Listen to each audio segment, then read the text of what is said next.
नमस्कार बच्चों। 11वीं क्लास का आपका जो हमने परसों लेक्चर अपलोड किया था, वहाँ तक हमारा थर्ड चैप्टर जो है उसमें हम पढ़ रहे थे चाल या वेग के प्रकार। तो हम आपको क्लियर कर दें कि दो प्रकार या दो टाइप हम चाल या वेग के पढ़ चुके हैं, जिसमें पहला जो टाइप था वो था औसत या माध्य वेग, औसत चाल। वो क्या था? डेल्टा एक्स बटे डेल्टा टी। ये शून्य हो सकता है, धनात्मक हो सकता है, ऋणात्मक हो सकता है। अब देखो, जब हमने समय के साथ इस एक्स का ग्राफ बनाते हैं तो अगर तो विस्थापन समय के साथ बढ़ता है, ऐसे भी बढ़ सकता है, ऐसे भी बढ़ सकता है, ऐसे भी कैसे भी बढ़ता है, तो आपका जो वेग होता है या चाल होती है वो धनात्मक होता है। अगर यही काम उल्टा हो कि ये घटने का मतलब कि जो विस्थापन है वो इस तरीके से नीचे आए, ऐसे भी आ सकता है, ऐसे भी आ सकता है, तीन तरीक़ों से आ सकता है। नीचे की ओर आए तो ऋणात्मक, और अगर इसमें कोई परिवर्तन ही ना आए, कहने का मतलब सीधी लाइन हो, उस स्थिति में वेग शून्य होता है, कोई दिक्कत नहीं है। अब देखिए, एक चीज़ यहाँ समझनी है कि उसके बाद हमने ये देखो कर्व बनाया हुआ है, कोई दिक्कत नहीं है, धनात्मक और ऋणात्मक दोनों समझाए हुए हैं, और शून्य के बारे में मैंने वैसे समझा दिया था और बोला था ग्राफ बना लेना। तात्क्षणिक वेग या चाल क्या होता है? जो किसी एक टाइम पर चाल होती है, एक बिंदु पर। तो डी एक्स बटे डी टी उसको कहते हैं, जिसको आप अवकलन कहते हो। एक्स में टी के साथ परिवर्तन होता है, डी एक्स बटे डी टी, है ना। आज हम बात करेंगे एक समान चाल के बारे में। तो सीधी सी बात है, एक समान चाल का क्या मतलब है कि चाल नियत रहे। v जो वेग जो है वो नियत रहे कि 70 किलोमीटर प्रति घंटा है, तो 70 किलोमीटर प्रति घंटा ही रहे, वो चेंज ना हो। यही लिखा है, यदि कोई पिंड समान समय में समान दूरी तय करे। अब देखो, v नियत रहना चाहिए, तो v नियत कब रहेगा? जब x और t का अनुपात, क्योंकि दूरी बटे समय है ना, दूरी बटे समय वेग होता है। अगर दूरी और समय का अनुपात जो है वो बराबर है, कि अगर ये 10 है ये 20 है, तो अगर ये दुगुना हो जाए तो ये भी दुगुना ही हो। समझ पा रहे हो कि ये समान रूप से बढ़े, तो 2 से 2 कटेगा, आंसर फिर 1/2 आएगा। ठीक है। अगर दूरी 4 गुना हो जाए तो समय भी 4 गुना हो। कहने का मतलब, यदि पिंड समान समय में समान दूरी तय करे तो उसकी चाल एक समान चाल कहलाती है। If anybody travels equal distance in equal amount of time then its speed is known as uniform speed. ठीक है। आपको, क्योंकि आप हिंदी मीडियम के हैं तो हिंदी वाला फोकस करें। और इसका वक्र क्या बनेगा? इस तरीके से v एक समान, कि इस तरफ x है और इस तरफ t है, तो v एक समान ये कर्व बन जाएगा हमारा, कोई दिक्कत नहीं है। v एक समान का ये कर्व बन जाएगा, ये याद रखना है डायग्राम। आगे देखिए, असमान चाल, नॉन यूनिफॉर्म स्पीड क्या हो जाएगा? कण द्वारा समान समय में समान दूरी तय ना की जाए, यानी कि भिन्न दूरी तय की जाए, तो उसकी चाल असमान चाल कहलाती है। खुद देखिए, ये दूरी है और ये समय है। जब वो गति शुरू करेगा, इस डायग्राम को समझते हैं। देखो, इस तरफ टाइम है, इस तरफ विस्थापन है। विस्थापन क्या है? समय। विस्थापन क्या है? जो दूरी वो तय कर रहा है, या दूरी कह दो। अब शुरू में आपको पता है, शुरू में जब वो एक्सेलरेट होगा तो तेज़ी से चलेगा, तो शुरू में तो वो एकदम ऐसे एकदम उसका दूरी बढ़ती है। अब ज़्यादा दूरी तय कर रहा है ना, यहाँ कम समय में। समय तो कितना है? इतना की है। समय तो कितना है? इतना की है, और इतने के समय में वो इतनी दूरी तय कर गया। देखो, नीचे से ऊपर देखो, इतना ऊंचा चला गया। उसके बाद वो देखो नियत हो गया, वेग नियत हो गया, क्योंकि नियत वेग एक समान वेग का भी हमने पढ़ा ऐसे कर्व होता है। तो यहाँ कर्व देखो बिल्कुल ऐसे होगा, स्ट्रेट। पहले तो एकदम बड़ा था, पहले तो एकदम बड़ा था, उसके बाद स्ट्रेट हो गया, और उसके बाद देखो ये धीरे धीरे स्लो हो गया। कि अब आप देखो इस कर्व के अंदर कि एक्स तो थोड़ा सा बढ़ रहा है, यहाँ देखो कितना बड़ा थोड़े से टाइम में, टाइम देखो कितना हो गया, तो इतने ज़्यादा टाइम में एक्स थोड़ा सा बढ़ रहा है। इसका मतलब क्या हो गया कि डी एक्स बटे डी टी क्या है, डी एक्स बहुत ही कम है और डी टी बहुत ही ज़्यादा है। बहुत कम में बहुत ज़्यादा का भाग दो तो वेग क्या हो जाएगा, कम ही हो जाएगा। कम बटे ज़्यादा, ऊपर कम है चीज़, नीचे ज़्यादा है, ऊपर 2 है नीचे 100 है, तो देखो कितना कम हो गया। और यहाँ पर क्या था, डी एक्स क्या था, ज़्यादा था देखो, और डी टी क्या था, कम था। यानी कि यहाँ पे वेग ज़्यादा था, यहाँ पे वेग कम है, तो इसलिए यहाँ पे वो रुक रहा है। क्लियर हो रही है बात। अब इसके अंदर देखो क्लियर हो गई बात कि इस जगह पे पार्टिकल रुक रहा है, इस जगह पे वो चल रहा था, तो प्रारंभ करते हुए और रुकते हुए। इसीलिए देखो इस क्रम में क्या लिखा है, प्रारंभ करते हुए और यहाँ पे रुकते हुए। आगे क्या आएगा, चलते चलते चलते चलते हो सकता है ये ऐसे हो जाए, ऐसे हो जाएगा तो ये रुक ही जाएगा, है ना, वेग जीरो हो जाएगा ना, ऐसे बिल्कुल स्ट्रेट लाइन पढ़ाया था अभी कल वाले लेक्चर में कि ये जो कर्व होता है ये जीरो वेग का, तो जीरो वेग की ओर जा रहा है। ये देखो ये जो वक्र होता है नियत वेग का, और ये जो वक्र होता है धनात्मक वेग का, तो ये धनात्मक वेग हो गया, फिर नियत हो गया यहाँ पे सीधी स्ट्रेट लाइन, ये नियत वेग का होता है, ये जीरो वेग का धीरे धीरे जीरो वेग की ओर जा रहा है। क्लियर, इसको कहते हैं असमान चाल। तो वही चीज़ है यहाँ पर देखिए, हमने आपको अवकलन पढ़ाया है, बताया है। अवकलन और समाकलन के बारे में अभी आपके साथ मैं डिस्कस करने वाला हूँ। दोनों ही चीज़ें बहुत इम्पोर्टेंट हैं और आपको इनके बारे में सीखना है। अवकलन का एक ही फॉर्मूला याद रखना है, जैसे डी बटे डी एक्स बटे डी टी, उसका मतलब है कि टी के साथ एक्स कितना बदलता है। क्या मतलब है, टी के साथ एक्स कितना बदलता है। अगर एक्स मान लो हो टी की पावर एन, तो डी बटे डी टी टी की पावर एन, कुछ नहीं करना, एन को नीचे ले आओ, टी की पावर में एन की, टी की पावर में एक कम कर दो, टी की पावर एक कम कर दो, एन माइनस वन कर दो, तो N T N minus one हो गया। क्लियर होगी बात। पावर नीचे ले आओ, ऊपर एक पावर कम कर दो, फिर प्लस माइनस जितने मर्जी हों, डी बटे डी टी की पावर एन प्लस टी की, यानी कि एन का मतलब क्या है, टी की पावर 2 प्लस टी की पावर 4 प्लस टी की पावर 7, कुछ भी, सबको अलग अलग करो। यानी कि प्लस में इसको अलग कर दो, डी बटे डी टी की पावर 2, डी बटे डी टी की पावर 4, अलग अलग कर लो, प्लस डी बटे डी टी की पावर 7।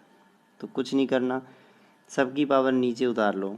अब 2 है तो 2 पावर नीचे उतार लो, ऊपर रह जाएगा 2 माइनस 1, प्लस 4 है 4 नीचे उतार लो, ऊपर रह जाएगा 4 माइनस 1, 7 है 7 नीचे उतार लो, ऊपर रह जाएगा 7 माइनस 1, तो 2t 2 माइनस 1 1 बच गया, 4t 4 माइनस 1 3 बच गया।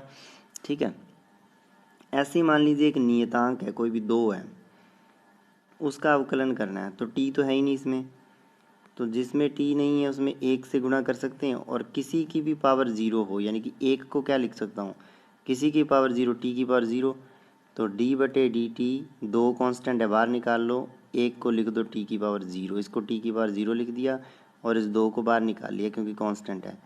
अब वही फॉर्मूला, पावर नीचे आ जाएगी, यहाँ 0 नीचे आएगा, 0 से गुणा हो जाएगा, आंसर 0 ही आ जाएगा, आगे ज़रूरत ही नहीं है। इस तरीके से आप को पता चल गया, कोई भी कांस्टेंट हो उसका अवकलन शून्य होता है। यानी कि अगर d बटे डी टी, यहाँ ब्रैकेट, यहाँ पे कोई भी कांस्टेंट आ जाए, कांस्टेंट का अवकलन क्या होता है, 0 होता है। ठीक है, और d बटे डी टी कोई भी t की पावर n का अवकलन n t n माइनस 1 होता है। और अगर इसके गुणा में कोई कांस्टेंट हो, मान लो t की पावर n के गुणा में कोई a है, तो वो कांस्टेंट वैसे का वैसे ही रहता है, a बाहर निकाल लेते हैं उसको। ठीक है, कोई फ़र्क उस पर नहीं पड़ता। तो वही आ गया, वेग हो गया डी एस बटे डी टी, यानी कि 4 बराबर दूरी बटे समय, वेग बराबर विस्थापन बटे समय, वो भी डी एक्स बटे डी टी, दूरी को एस से लिख रहे हैं, वेग को एक्स से लिख रहे हैं, तो वेग चाल है डी एस बटे डी टी और वेग डी एक्स बटे डी टी। यहाँ से डी एस निकाल लो वी डी टी और डी एक्स निकाल लो वी डी टी, अब देखो अगर x निकालना हो ना तो समाकलन करते हैं। तो अब ध्यान रखो, ये ds का समाकलन हो गया s और ये v dt का समाकलन हो गया v dt। अब देखो यहाँ ये समाकलन का साइन होता है, और जब अवकलन का समाकलन करते हैं ना, ध्यान रखो ये वाला जो साइन होता है ना, ये डी को काट देता है और ये बच जाता है। यानी कि सांप, ये जो आप बनाते हो ना ऐसे, जैसे मैं देसी भाषा में कोई सांप सा जो बनाते हो, ये कुछ भी डी है, डी टी है जैसे, उसके डी को काट देगा और वो बच जाएगा। तो यहाँ पे क्या है, डी एस के ऊपर लगाया, वी टी टी के ऊपर लगाया, तो डी एस के इससे काट दिया, ऐसा बच गया। वी डी टी के ऊपर लगाओगे तो जो ये चीज़ है ना, जैसे डी टी है, तो उसका यहाँ पे इसको बोलते हैं लिमिट पुट करना। ये होती है लोअर लिमिट, और ये होती है अपर लिमिट।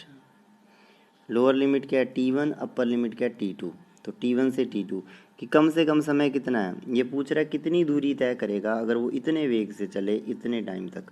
तो t1 क्या है, प्रारंभिक समय जैसे 2 सेकंड, t2 क्या है, अंतिम समय जैसे 4 सेकंड, वो है ये। यहाँ पर भी वही आ गया।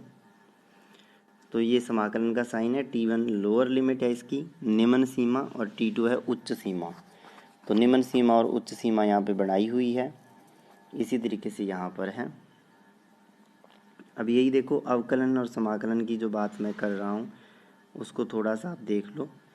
अवकलन होता है x में t के साथ परिवर्तन की दर dx बटे dt। नीचे वाले के सापेक्ष परिवर्तन होता है ऊपर वाले का, बस इतना याद रखो।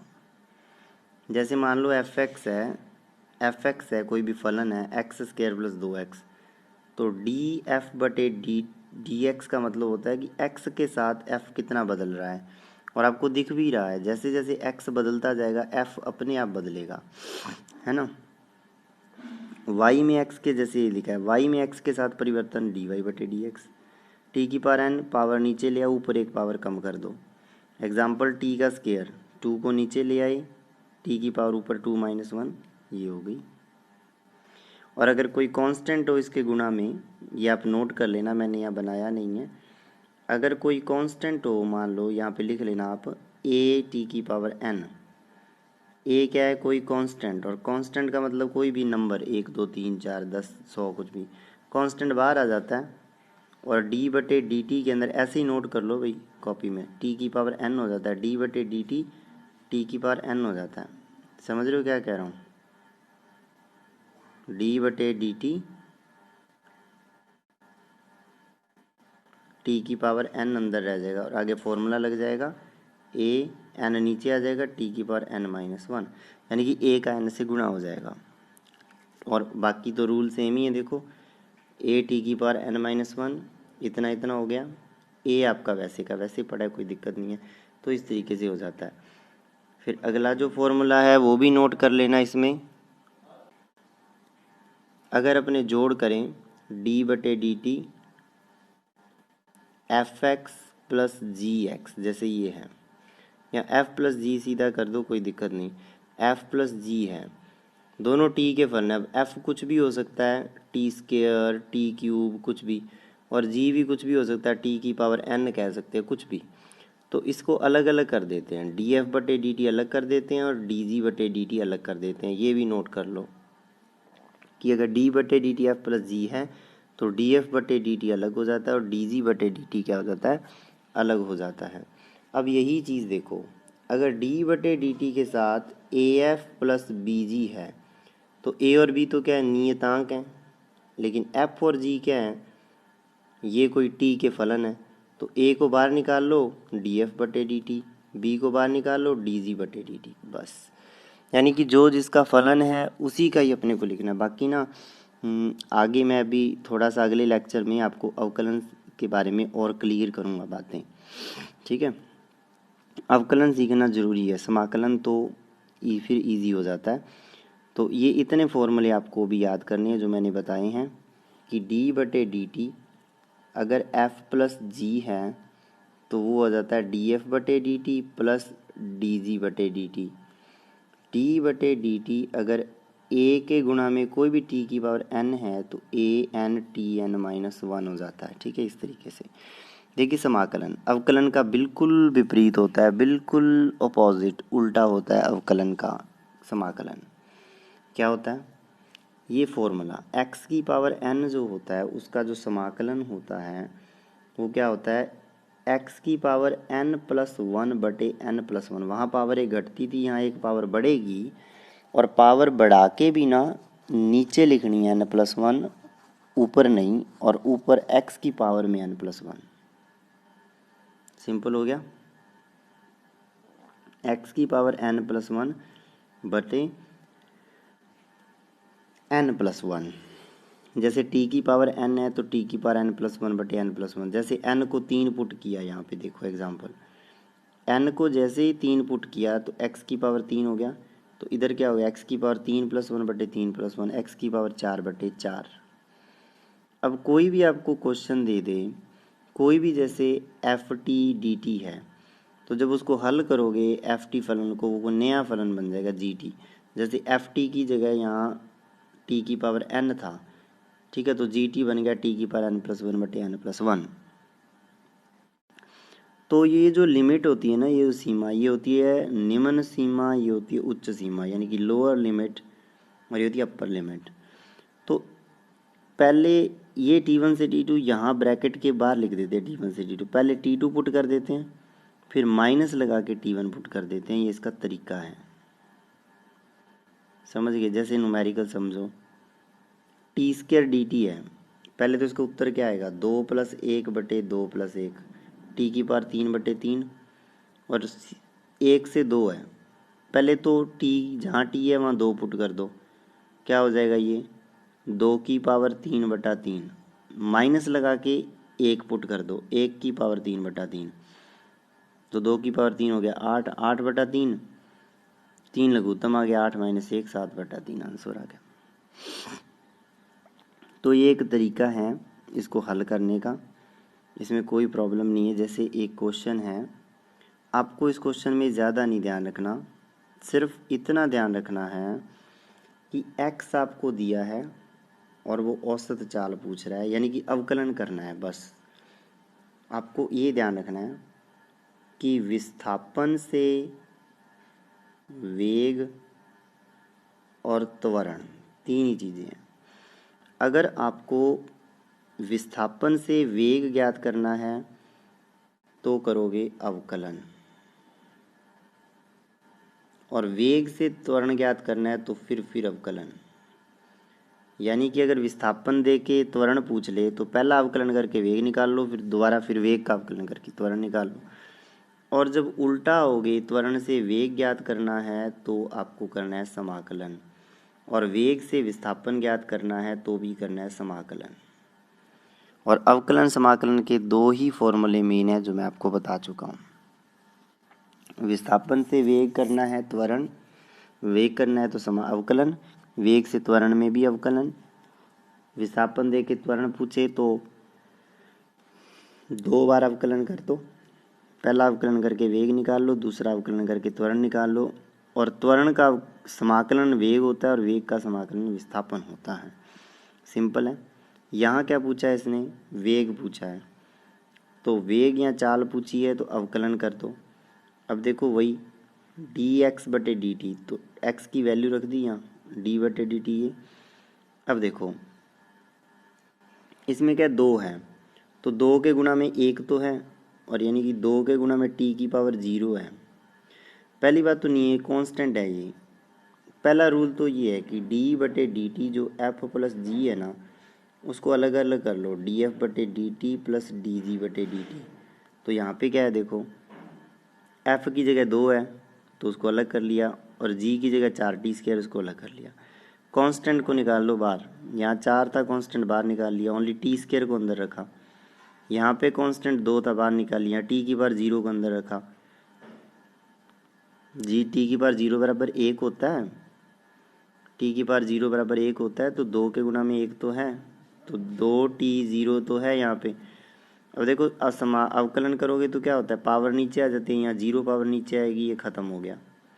यहाँ पे 2 पावर नीचे आएगी, ऊपर 1 पावर कम, तो 2t बचेगा, और 2 का गुणा हो जाएगा 4 के साथ, 8t इसका उत्तर आ गया।